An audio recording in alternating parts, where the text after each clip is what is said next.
Hey guys, welcome back to my channel. My name is Zhani. If you're new here, please like, comment, subscribe, turn on post notifications. And if you're not new here, please do the same. Also, follow me on Instagram. It's in the description box down below. And also my Depop will be in the description box down below.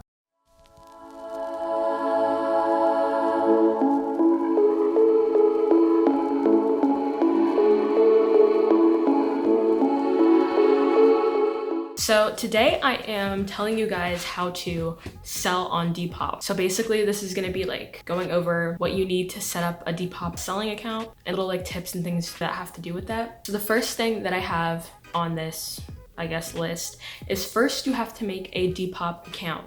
You have to sign in with like an email, you have to make a password, and then after that, when you start to sell, even when you wanna buy stuff on Depop, you have to link your PayPal to Depop to be able to sell. So let me re-say that.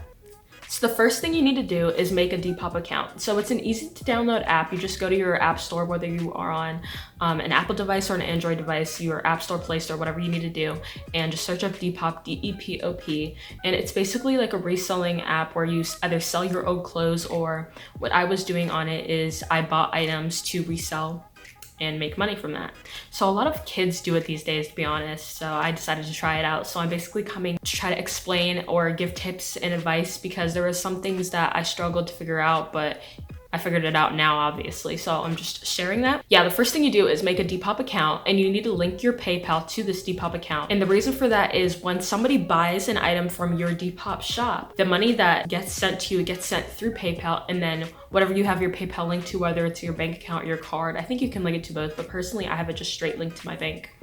And the money gets sent to you that way. So you have to link your PayPal. Next, I will talk about listings. So when you make a listing, I don't know if you guys are familiar with Etsy. On Etsy, every time you make a listing, you have to pay 20 cents, but on Depop, there is no listing fee. When you make a sale, that's when Depop will take a percentage from whatever sale you make. So for me, I sold 2 items. Depop only took like about $1.40 at most. They don't really take that much. The Depop fee is not that expensive, but what I noticed is that this is very important. When you make a sale, the money gets sent through PayPal. And since this is my first time reselling items or selling and using PayPal as a medium for where the money goes before the transaction is completed, it'll say pending. So this basically means PayPal is kind of reviewing your account and seeing if you are a reliable seller.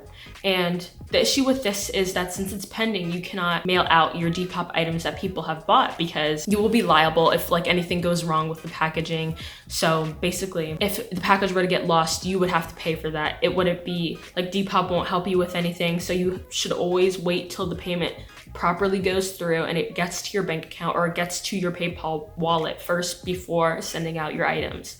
So for me, I thought I had to wait for PayPal to just go over what I sold, but it turns out that that takes about, I think, 21 days or a few weeks, and that's obviously a very long time for somebody to wait to get their item for it to even like be shipped out. So the first time I sold an item, I went through Depop and I bought a packing slip. So when I went to go check to see if I could print out the packing slip just so I was ready whenever PayPal would finish looking through what I was doing and making sure that I could sell, I noticed that it told me where to go to see like, okay, you have to figure out PayPal before we can even let you print this. So I found out that the reason why mine was still pending wasn't necessarily because they were taking time to look at it. It was just that I didn't verify my banking. So you need to make sure your banking information is verified, and you can find that in settings.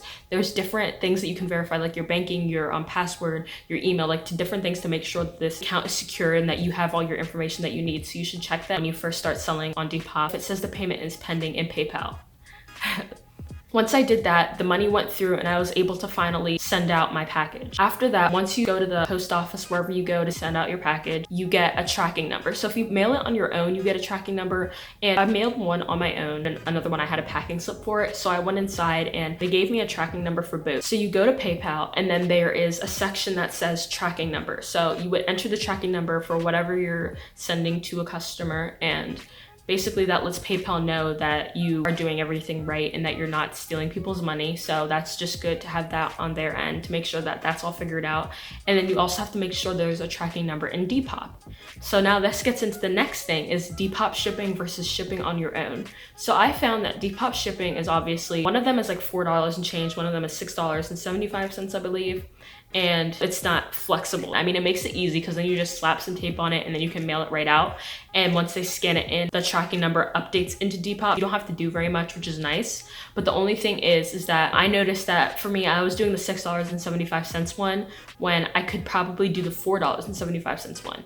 So not $4, like it's like $4. It's on like the lower end, I think, of like $4. So basically I was paying too much. So also what you should do is you should always check to see if it's less money to ship with Depop or to ship with your regular post office, because when I shipped one item with the post office, it was $5.20 versus Depop's $6.75. And you also need to make sure you weigh your items because that makes everything so much easier. The $6.75 one was up to like 1 pound. Mine was only a few ounces, so I could use the cheaper Depop shipping, which is even cheaper than the post office. So basically that's what I'm doing now. So it's just all about saving money. So you need to make sure you look at, depending on your package weight, if it's cheaper to ship by yourself or through Depop. And if it's cheaper to ship through Depop, you need to make sure you check the ounces and the weight of, you know, your item to make sure that you are shipping for the right price, that you're not losing money. Because my first sale, I did lose, I'd say like $3 because I never weighed my items. So just make sure you check that. This is another tip that I've found is really helpful. So make sure throughout the whole process, you communicate with your buyers if you have some. So communication is key, because if you don't tell them, oh, it's gonna take a few days more to send this package, or you don't tell them what's going on with the package, they're gonna get nervous and they could end up wanting a refund. So you gotta make sure you stay in contact with who you're selling to. And also when people like my pictures and everything, I always message them back and I'm like, oh, blah, blah, blah, or this is a good item, or you can talk to me and we can negotiate prices and things like that, because that kind of gets the ball rolling and opens a conversation, which could lead to a sale. And I noticed that free shipping is really good. So what I do is I price my items for an amount that even after paying for shipping, I'd still be okay with making that money back. You know, I think the item's worth that amount. So people like free shipping. People are more likely to buy when it's free shipping. Even if both totals were to come out the same, people just, you see free shipping, you want to buy it. I made most of my sales once I started saying that everything was free shipping. So right now, everything on my site is free shipping. So go check that out. And basically right now I'm mostly selling t-shirts and like a few items that I've never actually worn. Yeah, so go check that out. Next, I'm going to talk about once you make a listing, how long it could take to make a sale. Depop's kind of like a social media platform. You know, some people see it right when it's posted, then others see it later on. It's not always like a consistent thing unless you have like a crazy amount of followers. I just started listing items in the past month-ish, month or two.